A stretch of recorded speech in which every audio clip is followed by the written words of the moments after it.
The Mafia boss found his assistant injured by his rival's car. What he ordered next shocked everyone. What could make his next order so unexpected? And why would everyone be shocked by the decision he made? Hello, everyone, and welcome back to the channel. We are glad you are here for another emotional story filled with difficult choices and unexpected turns. Before we begin, please subscribe to the channel and turn on notifications so you never miss a new story. Thank you for watching, supporting, and continuing this journey with us. Your support truly means a lot. Before the story begins, tell us in the comments, what would you expect a powerful man to do after finding someone important to him injured? Now, settle in, stay with us, and let us begin. Grace, look at me. Ethan Callahan's voice cut through the rain before I fully understood that he was kneeling beside me on a Chicago sidewalk. I had worked for Ethan for 3 years, and I had heard that voice silence conference rooms, end arguments, and make powerful men reconsider their next sentence. I had never heard fear in it. Not until that night. I am looking, I whispered. Good. Keep doing that. Rain struck the pavement around us, cold and relentless, turning streetlights into blurred ribbons of gold. My shoulder ached. My thoughts felt several seconds behind everything happening around me. A few people stood beneath storefront awnings while someone farther down the block spoke with emergency services. Ethan removed his coat and placed it around me without asking. Do not move yet. You are going to ruin that coat. His expression tightened. Grace. It was expensive. I do not care about the coat. That frightened me more than anything else. Ethan cared about everything he owned. His schedules ran to the minute. His cars were spotless. His office looked untouched even after 12-hour days. Control was not simply something he preferred. It was the language he spoke best. But right then, his dark hair was wet from the rain, his white shirt collar was soaked, and he looked like a man who had forgotten every rule except keeping me awake. What happened? He asked. I tried to remember. I had left the office less than 10 minutes earlier carrying my purse and a sealed financial file Ethan had told me never to leave unattended. I remembered crossing near the corner. Headlights. A car stopping where it should not have been. Someone calling my name. Then confusion. The car, I said. Ethan looked over his shoulder. A black sedan sat about 30 feet away near the curb. Its driver's side door was open. The driver was gone. Marcus Reed, Ethan's security chief, stood beside it with his phone in one hand. His expression was grim. Sir, Marcus called. Ethan did not move away from me. What? You need to see this. Later. Marcus hesitated. Now. That single word made Ethan look up. Marcus pointed toward the rear door of the sedan. Even through the rain, I saw the small silver emblem beneath the window. Mercer Holdings. My stomach dropped. Vincent Mercer had been Ethan's rival longer than I had worked for him. I knew because I had scheduled meetings designed specifically to avoid putting them in the same building. Ethan stared at the emblem. Something in his face disappeared. Not anger. Something colder. More controlled. Marcus approached us. The registration traces back to Mercer's company. Ethan's hand closed slowly around the edge of his coat near my shoulder. Who was driving? We do not know yet. Find out. Marcus nodded. Sirens grew louder in the distance. I forced myself to focus. There was something Ethan needed to know before everyone decided they already understood what had happened. I reached for his sleeve. Ethan. His attention returned to me immediately. What is it? It was not him. His eyes narrowed. Mercer. The driver. You saw him? Not clearly. Then how do you know? I searched my memory and felt panic rise for a completely different reason. My purse was beside me. My phone was there. But something else was missing. The file. Ethan went still. What file? The one you gave me upstairs. I looked toward the wet sidewalk, then toward the abandoned sedan. I had it when I left. Marcus scanned the area. There is no file here. Ethan's gaze returned to the Mercer emblem. Grace, why did you say it was not him? I swallowed. Because whoever was driving that car called me by name. The first thing I heard clearly at the hospital was Marcus asking, what do you want us to do about Mercer? I opened my eyes to fluorescent light and the steady rhythm of a monitor beside me. My shoulder had been wrapped, my head still felt heavy, and somewhere beyond the curtain, several men were waiting for Ethan Callahan to decide what happened next. Nothing, Ethan said. Silence followed. Even half awake, I understood why. Nothing was not an answer Ethan's people heard often. Marcus lowered his voice. The car belongs to Mercer Holdings. We confirmed the registration. I heard you the first time. Then give me the order. I just did. Ethan's voice became colder. Nobody contacts Mercer. Nobody approaches his people. Nobody decides what happened before Grace tells me what she remembers. Ethan, Marcus began. Nobody moves. That ended the conversation. A few seconds later, the curtain opened and Ethan stepped inside. He had changed out of his soaked shirt, but he was still wearing the same dark pants from the street. His hair was damp. His tie was gone. In one hand, he carried a paper cup of coffee he clearly had not touched. You are awake. Apparently. He moved closer. How do you feel? Like tomorrow is going to be worse. The doctor said you were fortunate.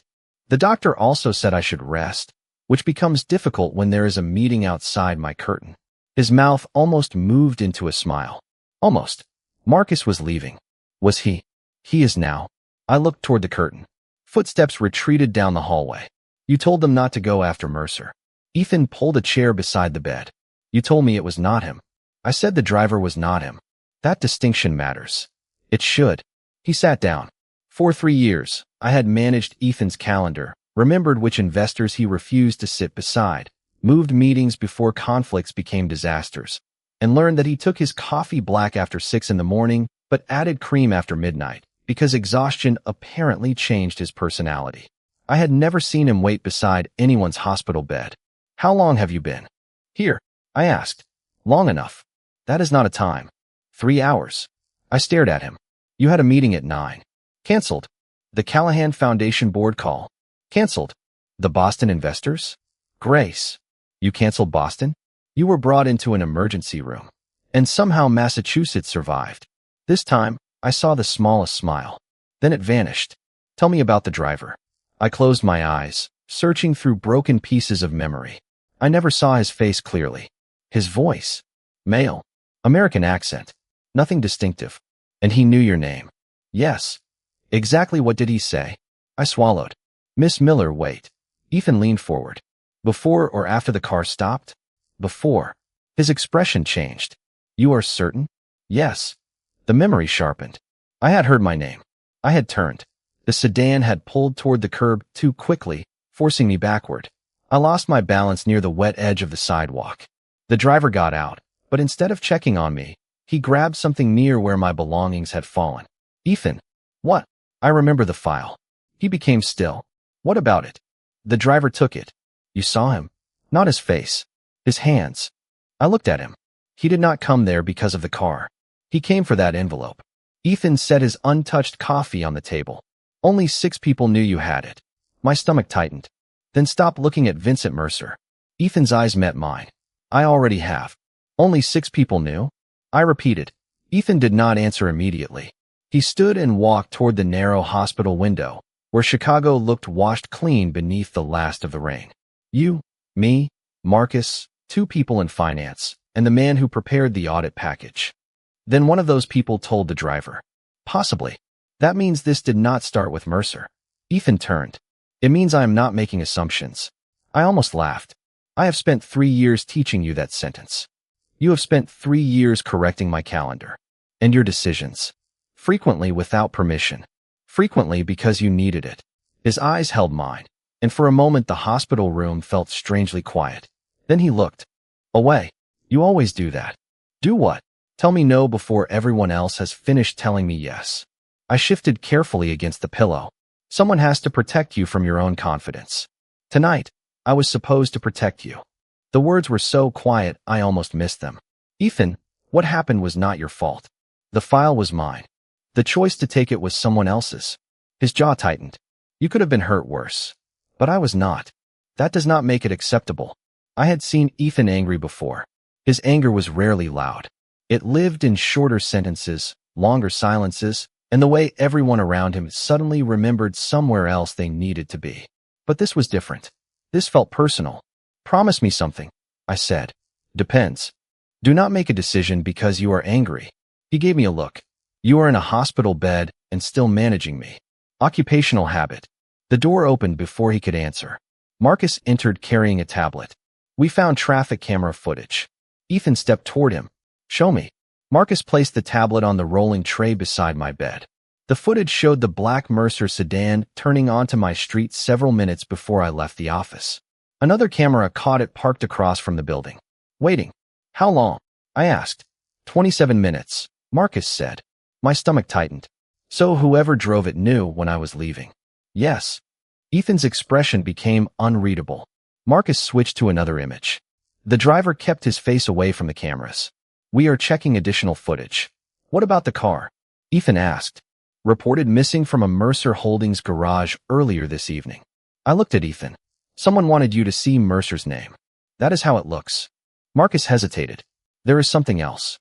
He enlarged an image from the office lobby security feed. I recognized myself leaving with my purse and the sealed envelope tucked beneath my arm. That footage is internal, I said. Exactly, Marcus replied. Someone accessed the camera remotely 9 minutes before you walked downstairs. Ethan's eyes hardened. From where? A workstation on the executive floor. The room suddenly felt colder. My office was on that floor. So was Ethan's. So were the offices of people who knew about the file. Can you identify the workstation? I asked. We are working on it. Ethan looked at Marcus. No one has questioned yet. No one knows what we found. Marcus nodded. Understood. After he left, I stared at the frozen security image of myself carrying the envelope. They were watching me. Ethan moved beside the bed. Yes. Because they knew I had the file. Yes. I looked up at him. Then Mercer is not the problem. Ethan's face became perfectly still. No, Grace. His voice dropped. The problem is inside my building. By morning, I understood something worse than being watched. Whoever wanted that file knew my routine better than most of my friends did. I was discharged shortly after 8 with instructions to rest, avoid driving for a few days, and return if my headache became worse. Ethan listened to every word as though the doctor were briefing him on a national emergency. When we reached the hospital entrance, a black SUV waited at the curb. Marcus stood beside it. Where are we going? I asked. Somewhere secure, Ethan said. That is not an address. I have a house north of the city. No, Ethan stopped. Grace. I have an apartment. Someone followed you from my building. Then we improved security at my apartment. That is not enough. For you, maybe. His expression tightened. This is not a negotiation. I stared at him. Then you are having the wrong conversation. Marcus suddenly became very interested in the traffic across the street. Ethan lowered his voice. Someone knew when you left work, knew what you were carrying, and used Mercer's car to make me look in the wrong direction. I am not sending you home alone. I did not ask you to. Good. But protecting me does not mean deciding where I sleep, who I see, or whether I am allowed to go home. He said nothing. I stepped closer. I work for you, Ethan. I do not belong to you. The words landed between us. A year earlier, I might have expected him to answer with another order. Instead, he looked away for several seconds. When his eyes returned to mine, the anger was still there, but something else had replaced the certainty. Then tell me what makes you feel safe. That surprised me. My apartment.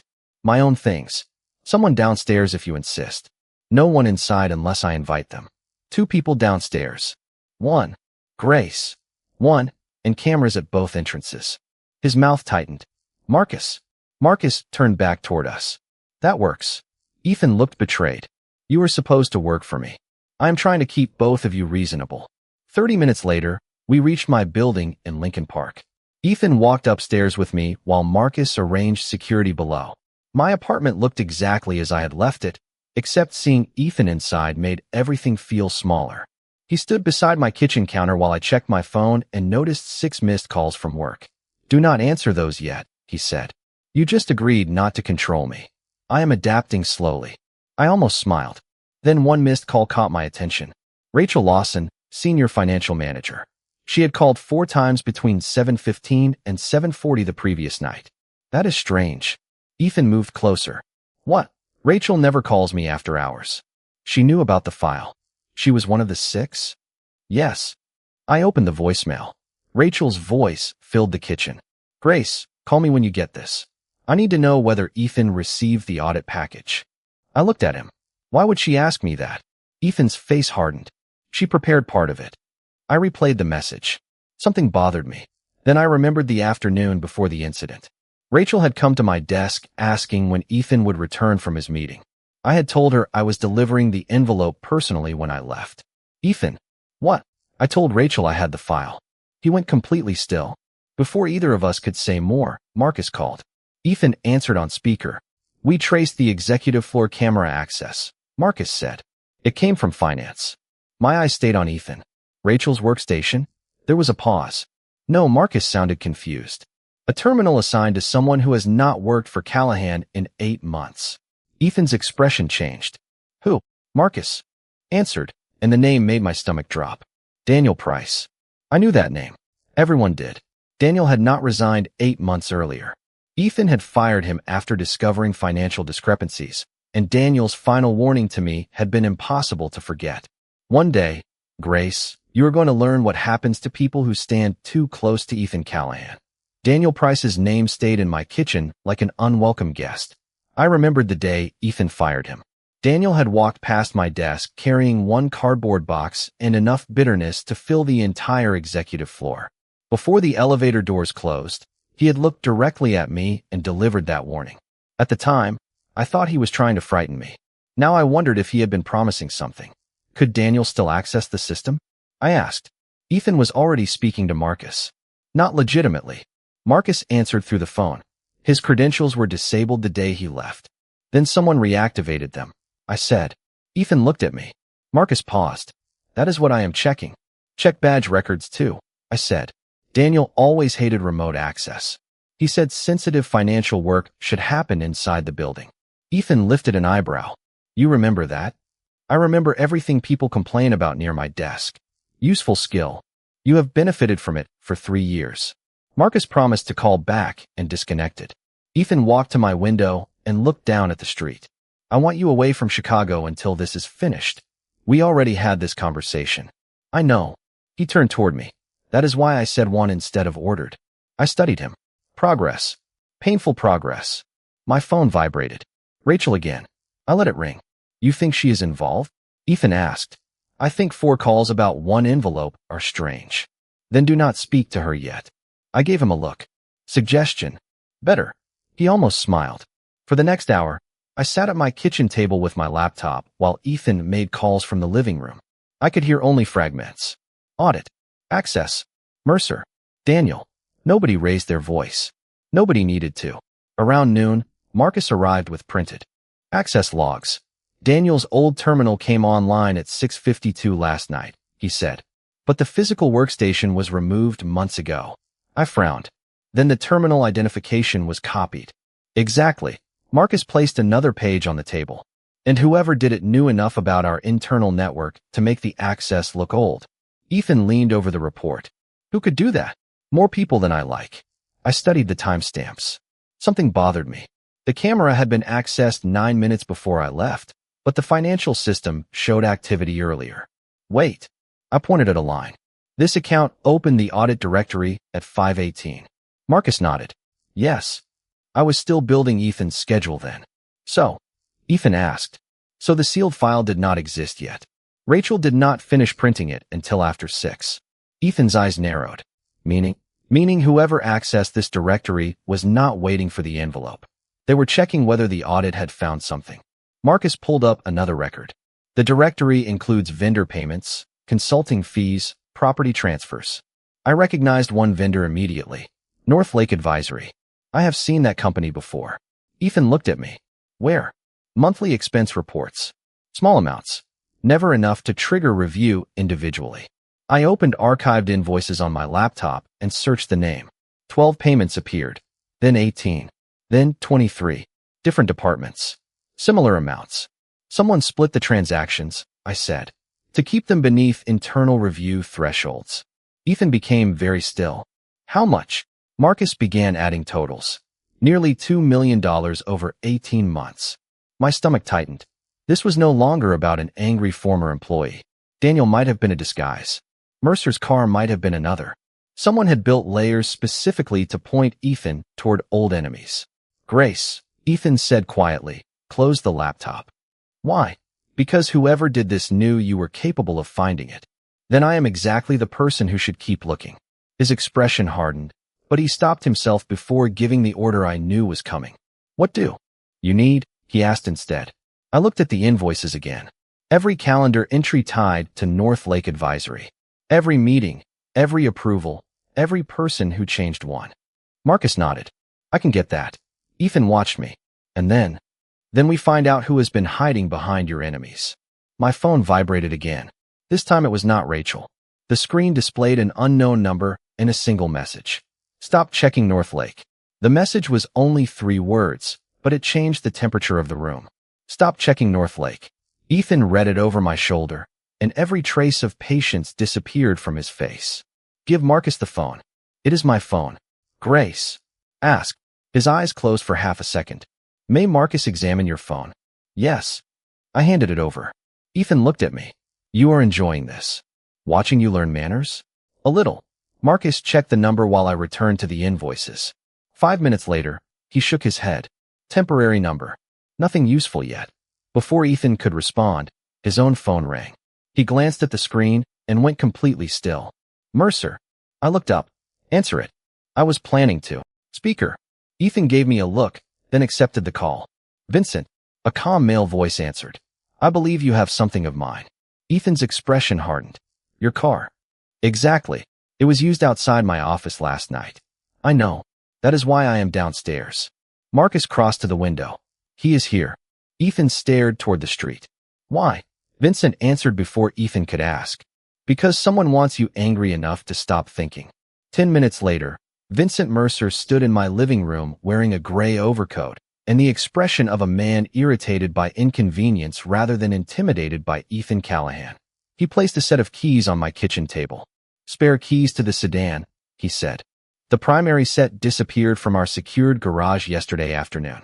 Convenient, Ethan replied. Extremely. Which is why I checked the cameras before coming here. Vincent slid his phone across the table. The footage showed a man in a maintenance jacket entering the garage through a service door. His face remained hidden, but the timestamp mattered. 4:43 in the afternoon. Your car was taken before Rachel finished the audit package, I said. Vincent looked at me. You must be Grace Miller. How do you know my name? Because someone called my office yesterday morning asking whether you had scheduled a meeting between Ethan and me. Ethan's eyes narrowed. Who? The caller claimed to be from your office. I shook my head. No one from my office called. Vincent nodded. That is what I assumed after hearing about last night. Ethan folded his arms. Why bring this to me? Because whoever borrowed my car wanted you blaming me. I dislike being used as someone else's distraction. Marcus examined the footage. Can we have a copy? Already sent. Vincent looked at Ethan. There is more. The service credential used at my garage belongs to a contractor called North Lake Facilities. I felt my heartbeat quicken. North Lake. Same ownership group as North Lake Advisory, Vincent said. The room went silent. Ethan looked at me. So the money and the car connect. Maybe, I said. But that still does not tell us who is behind them. Vincent reached into his coat and placed a printed document beside the keys. This might. It was a vendor authorization form from 6 months earlier. Callahan Enterprises had approved North Lake Facilities for temporary access to several properties, including Vincent's garage complex during a joint building inspection. At the bottom was an electronic authorization code. Marcus leaned closer. That approval came from our office. Whose? Ethan asked. Marcus studied it. Executive Finance. My mind moved through schedules, meetings, invoices, and names. Rachel worked in finance, but something did not fit. She had been promoted only 4 months ago. The authorization was 6 months old. Rachel could not have approved this, I said. Ethan looked at me. Why not? She did not have executive authorization then. Marcus checked the record on his tablet. Grace is right. Vincent glanced between us. Then who did? Marcus searched for several seconds. His expression changed. The approval was issued under Daniel Price's old credentials. Ethan's jaw tightened. Again. Except Daniel was already gone, I said. Which means someone has been using him as a ghost. Vincent picked up his keys. Someone inside your organization has spent months building a trail toward men you already distrust. He turned toward the door, then stopped. If I were you, Ethan, I would stop asking which enemy wants a war. His eyes moved briefly to me. I would ask which friend profits when you start one. Vincent's question stayed with me after the apartment door closed. Which friend profits when you start one? Ethan stood by the window while Marcus worked through the records at my kitchen table. I opened my laptop again and pulled up 3 years of calendars, vendor approvals, expense reports, and meeting changes. Most people looked at Ethan's schedule and saw appointments. I saw patterns. Grace, you are supposed to be resting, Ethan said. I am sitting down. That is not what the doctor meant. Then the doctor should have been more specific. Marcus almost smiled. Ethan did not. I searched Northlake first. 23 payments. 7 departments. Different approval dates. Then I searched Daniel Price. His name appeared whenever old credentials had been used, but never on days when the same senior executives were in the office. That was strange. Marcus, who benefits if Ethan and Vincent turn against each other? Marcus looked up. Financially, professionally, anything. Ethan crossed the room. What are you seeing? Maybe nothing yet. I opened Ethan's calendar from 6 months earlier, the date Northlake Facilities received access authorization. Ethan had been in New York. Marcus had traveled with him. Rachel had still been a manager without executive privileges. One senior finance officer had remained in Chicago. Caleb Warren, I said. Ethan went still. Caleb was his chief financial officer. He had worked beside Ethan for almost 9 years. No, Marcus said immediately. Why no? I asked. Because Caleb helped discover Daniel's discrepancies. That sentence made everything click. Exactly. Ethan's eyes narrowed. Explain. I turned the laptop toward them. Daniel was fired. Because Caleb presented evidence that Daniel was moving money through questionable vendors. After Daniel left, someone continued using his credentials. What better cover than a man everyone already believed was dishonest? Marcus stopped typing. I continued. Northlake received approval while you were both in New York. Caleb had executive authority. The payments were divided among departments he supervised. And look at these calendar changes. I showed Ethan's 6 canceled audit meetings over 14 months. Every cancellation had come through Caleb's office. He kept delaying reviews. Ethan's face became unreadable. That is not proof. No, but this might be. I opened the original audit schedule. Rachel had moved this week's review forward by 12 days because Ethan unexpectedly had an opening. Caleb thought the audit was next month, I said. He did not know Rachel finished early. Marcus looked at me. But someone learned the file was ready. Because I told Rachel I was taking it to Ethan. I checked Rachel's call history from the office records Marcus had obtained. Her first call after I left had been to Caleb. Less than 2 minutes later, someone accessed the executive camera feed. My stomach tightened. Rachel was not calling me because she wanted the file. Ethan leaned closer. She was worried. I nodded. She realized she had told Caleb it was finished. Marcus immediately called her. Rachel answered on the second ring. Her voice shook when Marcus asked about Caleb. He wanted to know whether Ethan had seen the audit, she said. I told him Grace had it. Then something about his reaction felt wrong. I called Grace 4 times. I closed my eyes. For missed calls I had treated like suspicion had actually been warnings. Why did you not call me? Ethan asked. Because Caleb told me not to involve you until he checked something, Rachel replied. Silence. Ethan looked toward Marcus. Marcus ended the call after asking Rachel to stay home and preserve every message. We need more than patterns, Ethan said. We need records. Then follow the money, I replied. Marcus searched the ownership documents Vincent had provided. Northlake Advisory led to a holding company. That company led to another, then another. Finally, Marcus stopped. I found the beneficial owner. Ethan's voice was quiet. Caleb. Marcus shook his head. His brother-in-law. The room became completely still. Ethan stared at the screen for several seconds. I knew that expression. 3 years earlier, it would have terrified me. Now I understood what lived beneath it. Betrayal. Caleb knew the audit could expose Northlake, I said. He needed the file gone, and he needed you focused on Vincent. Marcus's phone rang. He answered, listened, then looked at Ethan. We located Caleb. He is at the office. Ethan reached for his coat. Marcus stood. We can be there in 15 minutes. I watched Ethan, wondering whether everything he had learned about restraint would survive the moment the betrayal finally had a name. Marcus asked the question everyone had been waiting to ask. We found him. What is the order? Marcus's question hung in the room, and for the first time since I had known Ethan Callahan, everyone waited for an order I was not sure he wanted to give. He looked at me. Not Marcus. Not the records on the table. Me. Grace. His voice was quiet. You already know what I think. Say it anyway. I held his gaze. If Caleb built this entire scheme because he expected you to react before you had the truth, then do not reward him by becoming exactly who he planned for you to be. Ethan said nothing for several seconds. Then he turned to Marcus. Called Detective Laura Bennett. Marcus blinked. The detective? Yes. What do you want me to give her? Ethan picked up his coat. Everything. Marcus stared at him. Everything. The audit records. North Lake. The access logs. Daniel's credentials. Mercer's garage footage. Rachel's messages. Every financial record connected to Caleb Warren. Marcus hesitated. Some of those records include our internal accounts. I know. And if Bennett starts asking questions beyond Caleb. Ethan's expression did not change. Then we answer them. The silence that followed felt heavier than shouting. Marcus had worked beside Ethan for years, but even he looked stunned. You understand what you are opening? Yes. Ethan glanced at me again. I am done protecting problems by hiding them.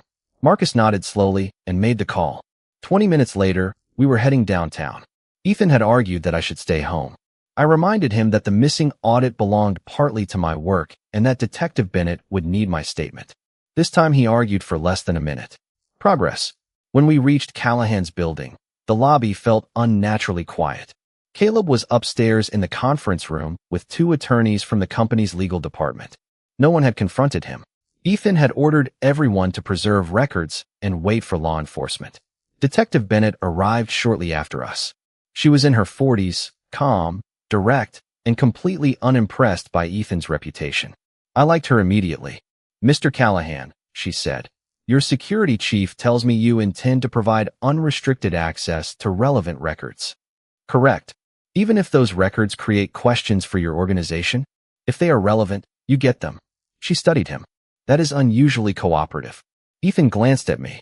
I have recently received very persistent advice about making better decisions. I charge by the hour, I said. Bennett almost smiled. Marcus definitely did. We moved into the conference room. Caleb stood when Ethan entered. Ethan, finally. I have been trying to reach you. Ethan remained near the door. Sit down, Caleb. Caleb noticed Bennett and froze. Why is she here? Because this is no longer an internal matter. You do not know what you are doing. For once, Ethan said, I know exactly what I am doing. Bennett explained that records connected to North Lake and the missing audit were being preserved for investigation. Caleb immediately began talking about misunderstandings, accounting structures, and unauthorized access. Ethan did not interrupt him. That surprised Caleb more than anger would have. I watched the man who had apparently counted on Ethan's temper realize that the temper was not coming. Bennett asked for Caleb's company devices. The attorneys instructed him to cooperate. Marcus placed the audit backups on the table. Then Ethan did something I never expected. He handed Bennett his own phone. There are messages on there involving North Lake, he said. You may need those too. Marcus looked at him. Caleb looked at him. Everyone did. Ethan simply sat beside me. You are really doing this, I whispered. You told me truth mattered more than control. I did. I was not sure you listened. His eyes met mine. I listen more than you think. Across the table, Bennett opened the preserved records and began asking questions. Caleb's confidence faded with every timestamp she mentioned. Ethan never threatened him, never raised his voice, never ordered anyone to make the problem disappear. He simply let the evidence remain where everyone could see it. And that was when I finally understood why the room had been shocked by his order. They had expected Ethan Callahan to prove how dangerous he could be. Instead, he proved something harder. He was powerful enough to let the truth judge everyone, including himself. 3 weeks later, I walked back into Callahan's office carrying coffee instead of an audit file, and somehow that felt like proof that my life had become normal again. Almost normal. Detective Bennett's investigation had confirmed enough of the financial trail to establish that Caleb had used North Lake companies to hide unauthorized transactions and had relied on Daniel Price's old credentials to redirect suspicion. The investigation into everyone involved continued, but the evidence had also supported what Vincent Mercer told us. His company had not ordered what happened that night. Rachel had cooperated completely, and her frantic calls had finally been understood for what they were. Warnings I never heard in time. Ethan kept his promise too. He gave Bennett every relevant record she requested, even when doing so meant answering uncomfortable questions about his own organization. That decision changed more than the investigation. It changed him. Or maybe it revealed the man he had always been capable of becoming. "You are late," Ethan said when I entered his office. I looked at the clock. By 43 seconds. "Unacceptable. Fire me." His mouth moved into the smallest smile. "That did not work particularly well the last time I tried replacing you for 3 weeks. You did not replace me." "Exactly." I placed his coffee on the desk. "Marcus said you wanted to see me." Ethan closed the folder in front of him. "Sit down." "That sounds ominous. You say that every time I ask you to sit. Because you make everything sound like a board meeting." I took the chair across from him. He slid a document toward me. I read the first page twice. "Director of Executive Operations? With authority over compliance scheduling, internal review procedures, and executive administration." I looked up. "That is not an assistant position." "No, and this salary is ridiculous." "It is competitive." "It is ridiculous competitively." He almost laughed. Then his expression became serious. "You saw something everyone else missed because you understood how the pieces fit together. You challenged me when everyone around me was waiting for an order. I need someone in this organization whose job includes telling me when I am wrong." "That sounds exhausting." "You already do it. Now you would be paid appropriately." I studied the offer. "And if I say no?" A few months earlier, I knew exactly what Ethan would have done. Negotiated. Pressured. Found another angle. The man sitting across from me simply leaned back. Then I listened. For words. That was all. But they told me more about him than every rumor I had heard in 3 years. "I will think about it. Take as long as you need." "Who are you? And what have you done with Ethan Callahan?" "Grace." "There he is." We both laughed, and something quiet shifted between us. Later that evening, after most of the office had emptied, Ethan walked me to the elevator. "There is something else," he said. "Another promotion?" "Dinner." I stared at him. "A business dinner?" No, his confidence disappeared for perhaps the first time since I had known him. "Just dinner. Only if you want to." I smiled. "Ask me again after I decide about the new position." He nodded immediately. "Fair." The elevator doors opened. Before stepping inside, I looked back at the man who had once believed control could solve anything. "Ethan." "Yes." "You handled that surprisingly well." I had a very persistent teacher. The doors closed between us, and I smiled all the way down. I used to think the most dangerous thing about Ethan Callahan was what happened when he gave an order. I was wrong. The night that changed everything was the night he discovered that real power was knowing when not to give one.